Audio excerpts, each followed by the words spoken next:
আসসালামু আলাইকুম। আমার আজকের রেসিপি রোল পুলি পিঠা।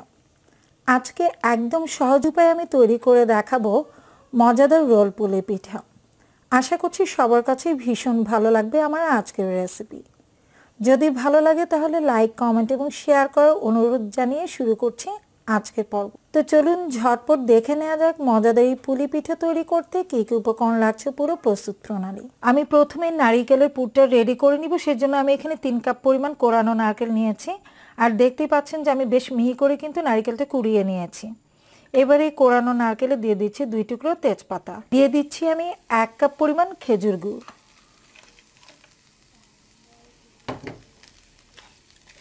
ইতিমধ্যে কিন্তু গুড়টা গলতে শুরু করেছে আর নারিকেলটা কিন্তু আস্তে আস্তে লিকুইড হয়ে যাচ্ছে, কারণ গুড় থেকে কিন্তু বেশ কিছুটা পরিমাণ পানি বেরিয়ে আসবে। তো নেড়ে চেড়ে উল্টে পাল্টে এই নারিকেলের পুরটাকে ভেজে নিচ্ছি। তো আমি বেশ কিছুক্ষণ নেড়ে চেড়ে এই নারিকেলের পুরটাকে ভেজে নিয়েছি আর গুড়গুলো কিন্তু একেবারে গলে গেছে। আর দেখতে পাচ্ছেন যে খেজুর গুড়ের কারণে এই নারিকেলের পুরটা দেখতে কিন্তু খুব সুন্দর লাগছে। তবে আপনারা চাইলে কিন্তু গুড়ের পরিবর্তে চিনি দিয়েও এই পুরটা রেডি করে নিতে পারেন। তবে খেজুর গুড়ের পুরটা তৈরি হলে কিন্তু খেতে বেশি ভালো লাগে।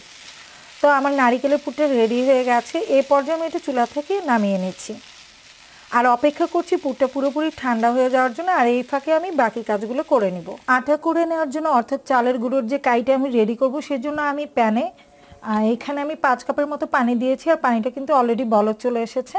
আজকে যেহেতু আমি 5 কাপ চালের গুঁড়ি আটা করব সেজন্য আমি পানিটাও 5 কাপ নিয়েছি। তো আপনারা যেই পাত্র দিয়ে চালের গুঁড়োটা নেবেন সেই পাত্র দিয়ে পানি নেবেন, অর্থাৎ যতটুকু চালের গুঁড়ো ঠিক ততটুকুই পানি নিতে হবে। তো আমি 5 কাপ চালের গুঁড়োর জন্য পানিও নিয়েছি 5 কাপ। দিয়ে দিচ্ছি আমি এখানে পরিমাণ মতো লবণ, আমি 1 চা চামচের মতো দিয়ে দিয়েছি। এই পর্যায়ে আমি চুলার আঁচটা একটু কমিয়ে দিচ্ছি, একদম লো করে দিচ্ছি। তারপর আমি চালের গুঁড়োটা দিয়ে দিচ্ছি। তা আমি 5 কাপের মতো চালের গুঁড়ো দিয়ে দিচ্ছি।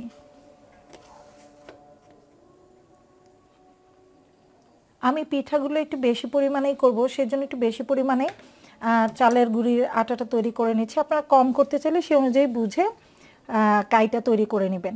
আর পুরো নাড়তে যাবেন না, প্রথমে জাস্ট সাইড থেকে একটু পানিটা এভাবে দুলিয়ে দুলিয়ে আটার গায়ে দিয়ে দিবেন। তো দেখতে পাচ্ছেন, আপনারা খেয়াল করলে হয়তো বুঝতেই পারছেন যে আমি কিভাবে করছি। জাস্ট কিন্তু আমি এভাবে দুলিয়ে দুলিয়ে পানিটা চালের গুঁড়োর গায়ে দিয়ে দিচ্ছি আর আমি কিন্তু নাড়া দিচ্ছি না। আর দেখে হয়তো বুঝতে পারছেন যে চালের গুঁড়োটা একদম কিন্তু রাউন্ড শেপে এটা কিন্তু জমাট বেঁধে গেছে। খেয়াল করলে হয়তো বুঝতেই পারছেন এটা কিন্তু পানিতে মিলিয়ে যায়নি, জাস্ট এরকম গোল শেপে হয়ে গেছে। আর পানিটা আমি দুলিয়ে দুলিয়ে উপরে দিয়ে দিয়েছি। আর এভাবে আমি অল্প আঁচে 5 মিনিটের মতো এই চালের গুঁড়োগুলোকে সিদ্ধ করে নিব। আর এই পর্যায়ে কোনো নাড়াচাড়া করা যাবে না। তো ফিরে আসছি 5 মিনিট পর, আর আঁচটা কিন্তু একদম কমিয়ে নিতে হবে। তো প্রায় 5 মিনিট হয়ে গেছে, এবার আমি ঢাকনাটা খুলে নিচ্ছি। দেখতে পাচ্ছেন পানির পরিমাণ কিন্তু অনেকটাই কমে এসেছে আর পানিটা কিন্তু বেশ ঘন হয়ে গেছে। আপনারা একটু খেয়াল করলেই বুঝবেন যে কতটা ঘন হয়ে গেছে। দেখতে পাচ্ছেন অনেক ঘন হয়ে গেছে। আর এটা কিন্তু নাড়াচাড়া করছি কিন্তু তলায় কিন্তু লাগেনি, খেয়াল রাখতে হবে তলায় যেন লেগে না যায়। আর আপনাদেরকে আমি বলছি আজকে কিন্তু এই পিঠাটা আমি শুকনো চালের গুঁড়ি দিয়ে করছি, সেজন্য আমি পানির পরিমাণটা এতটুকু দিয়েছি। আর আপনারা যদি ভিজা চালের গুঁড়ি দিয়ে করেন সেই ক্ষেত্রে চালের গুঁড়োটাকে হালকা একটু চুলার উপর টেলে নেবেন। শুকনো তাওয়ায় আপনারা একটু চালের গুঁড়িটাকে টেলে নেবেন। এবার জাস্ট আমি এগুলোকে নাড়াচাড়া করে পানির সাথে মিশিয়ে নিচ্ছি। এভাবে আরও 2 থেকে 3 মিনিট এটাকে নেড়ে চেড়ে পানির উপর সিদ্ধ করে নিচ্ছি। আর পানি কিন্তু অলরেডি শুকিয়ে গেছে, খেয়াল করলে হয়তো বুঝতেই পারছেন। আর একেবারে কিন্তু এটা নরম না, কিছুটা ঝরঝরেও দেখাচ্ছে। কিছু কিছু চালের গুঁড়ি মনে হচ্ছে যে ঝরঝরে, এটা কোনো প্রবলেম না। আপনারা যখন এটা মথে নেবেন দেখবেন যে একদম পারফেক্ট একটা চালের কাই তৈরি হয়ে গেছে। আপনারা যতটুকু চালের গুঁড়ি নেবেন ঠিক ততটুকু যদি পানি নেন আর এই প্রসেসে আটাটা করেন তাহলে আমি বলতে পারি যে একদম পারফেক্ট ডো তৈরি হবে। এখন কিন্তু এটা বেশ গরম, আমি একটা ডিশে এটা নামিয়ে নিচ্ছি। গরম থাকা অবস্থায় আপনারা কিন্তু এটা হাতে মথতে যাবেন না, তাহলে হাত পুড়ে যেতে পারে। তো প্রথমে আপনারা ছড়ানো টাইপের কোনো বল বা ডিশে এটা ঢেলে নেবেন, তারপর মথে নিতে হবে। তো আমি বেশ বড় একটা পাত্রে এটা ছড়িয়ে নিয়েছি, কারণ এটা কিন্তু বেশ গরম ছিল।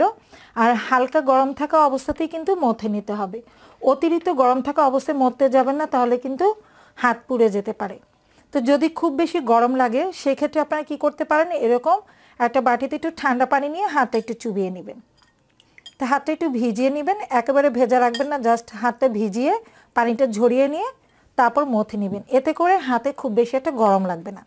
তো যদি বেশি গরম লাগে তো এই কাজটি আপনারা করতে পারেন, একটু পরপর ঠান্ডা পানিতে হাতটা একটু ভিজিয়ে নেবেন, তারপর মথে নিতে হবে। আমি এই চালের কাইটাকে খুব ভালোভাবে মথে নিয়েছি, দেখতে পাচ্ছেন এটা কিন্তু একদম পারফেক্টলি মথা হয়ে গেছে। আমি কিন্তু কোনো এক্সট্রা পানি দিইনি, জাস্ট হাতটা পানিতে চুবিয়ে চুবিয়ে মথে নিয়েছি। আর যদি এটা বেশি গরম হাতে না লাগে সেক্ষেত্রে পানিতে চুবিয়ে নেওয়ার কোনো প্রয়োজন নেই। আমি অন্য একটা বলে এই চালের কাইটাকে ট্রান্সফার করে নিয়েছি, আর এর উপরটা যেন ড্রাই না হয়ে যায় সেজন্য আমি একটা সুতি টাইপের এরকম কাপড় ভিজিয়ে সেটা উপরে দিয়ে দিচ্ছি। আপনারা যে কোনো সুতি টাইপের ভেজা কাপড় উপরে দিয়ে দিবেন, এতে করে উপরটা কিন্তু ড্রাই হয়ে যাবে না। তো আমি এখান থেকে এবার পিঠাটা তৈরি করে নেব। আমি বেশ কিছুটা চালের কাই নিয়ে নিয়েছি, হাতে বেশ বড় করেই নিয়েছি, কারণ আমি বেশ বড় একটা রুটি তৈরি করব।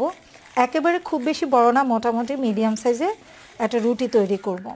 তো প্রথমে এটাকে রাউন্ড শেপে তৈরি করে নিচ্ছি। তো দেখতে পাচ্ছেন এটা কিন্তু রাউন্ড হয়ে গেছে। এবার জাস্ট হাতের তালু দিয়ে একটু চ্যাপটা করে নিচ্ছি। চ্যাপটা করে এটাকে বেলে নিতে হবে। বেশ বড় করে রুটিটা বেলে নিয়েছি, আর রুটিটা কিন্তু খুব বেশি মোটা হবে না, জাস্ট এরকম যেমনটা আমরা পরোটার মতো বেলি, তো আমি এমন করেই এটা বেলে নিয়েছি। এবার যে নারিকেলের পুরটা আমি রেডি করে রেখেছিলাম সেখান থেকে আমি কিছুটা নারিকেলের পুর দিয়ে দিচ্ছি। হাতে জাস্ট চেপে চেপে সব দিকে যেন সমান হয় সেজন্য হাতে একটু চেপে চেপে সেট করে নিই। আমি রুটির উপর সমানভাবে এই নারকেলের পুরটাকে বিছিয়ে নিয়েছি। এবার জাস্ট ধরে এটাকে রোলের মতো করে পেঁচিয়ে নিতে হবে। তা আপনারা হয়তো দেখে বুঝতে পারছেন যে আমি কিভাবে পেঁচিয়ে নিচ্ছি। তা আমি রোলের মতো করে এটাকে পেঁচিয়ে নিয়েছি, আর এই পাশটা একটু চেপে চেপে লাগিয়ে নিচ্ছি যাতে করে নারকেলের পুরটা খুলে না আসে। আর দুপাশের যে মুখটা ছিল সেটা আমি বন্ধ করে নিচ্ছি।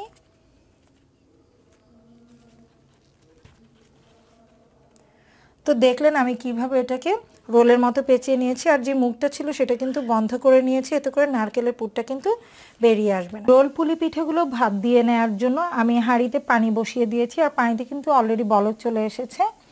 তো এবার আমি এর উপরে একটা ঝুড়ি সেট করে নিব। তো অনেক সময় দেখা যায় আমাদের পিঠা তৈরি করার জন্য সবসময় সব সরঞ্জাম হাতের কাছে থাকে না, তো সেই ক্ষেত্রে কিন্তু এ ধরনের ঝাঁঝরিযুক্ত চালনি কিন্তু সবার বাড়িতেই কম বেশি থাকে। তো এবার আমি এই হাঁড়ির উপরে এই চালনিটাকে সেট করে নিচ্ছি, আর অলরেডি কিন্তু ভাপটাও উঠতে শুরু করেছে। আপনারা হয়তো দেখে বুঝতে পারছেন যে ভাপটা কিন্তু অলরেডি উঠছে। তো এবার আমি তৈরি করে রাখা সেই রোল পুলিগুলো সাবধানে দিয়ে দিচ্ছি, আর এই পর্যায়ে কিন্তু চুলার আঁচটা একটু কমিয়ে নেবেন, তা না হলে কিন্তু ভাপটা হাতে লেগে যেতে পারে। তো আমি চুলার আঁচটা কিন্তু কমিয়ে নিয়েছি, তারপর কিন্তু এই রোল পুলি পিঠাগুলো সাবধানে দিয়ে দিচ্ছি। অতিরিক্ত ভাপের সময় কিন্তু দিতে যাবেন না, তাহলে হাতটা পুড়ে যেতে পারে। তো দেখলেন কিভাবে আমি দিয়েছি।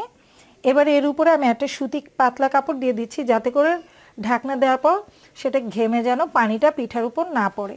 তো একটা পাতলা সুতি কাপড় দিয়ে আমি ঢেকে নিচ্ছি, আর উপর থেকে ঢাকনা দিয়ে দিচ্ছি পিঠাটা যেন ভালোভাবে সিদ্ধ হয়ে যায়। তো খেয়াল রাখবেন যেন ভাপ কোথাও দিয়ে বেরিয়ে না আসে।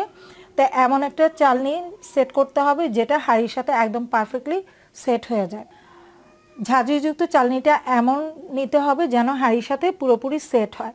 তো আমি যে হাঁড়িটা নিয়েছি সেটা কিন্তু চালনির সাথে সেট হয়েছে, আর সেজন্য কিন্তু আমি এটা সিলেক্ট করেছি। আর এই যে কাচের ঢাকনা দিয়েছি সেটা ঘেমে কিন্তু পানি পড়তে পারে, সেজন্য সুতি কাপড় দিয়ে দিয়েছি। কাচের ঢাকনা না হলেও চলবে, আপনার কিন্তু স্টিলের ঢাকনা দিয়েও ঢেকে পিঠাটাকে ভাপিয়ে নিতে পারেন। তো আমি এটাকে প্রায় 20 মিনিটের মতো ভাপিয়ে নিব।